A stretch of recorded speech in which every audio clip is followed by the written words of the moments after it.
Hello guys, mayong adlaw. Alawar ko akong mga Rhode Island guys. Rhode Island red o Rhode Island white.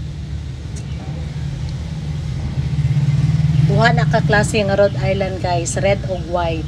Puro na sila kusog mangitlog guys. Dali ra na sila padaghanon guys, pero dili lang gid na siya nagalumlum. So ang imong buhaton ana guys para mo daghan imo ra gyud ipa-incubate ang ilang mga itlog. Kay para mo daghan sila. Makalingaw nga mga alaga guys. Dili gid ni kuan, dili gid ni siya dako financing guys. Tama-tama lang. Paabot og 6 months man gud mo income na manggod ka, so dili na ka mo problema og pang financing. Ang uban ibaligya, ang uban palit og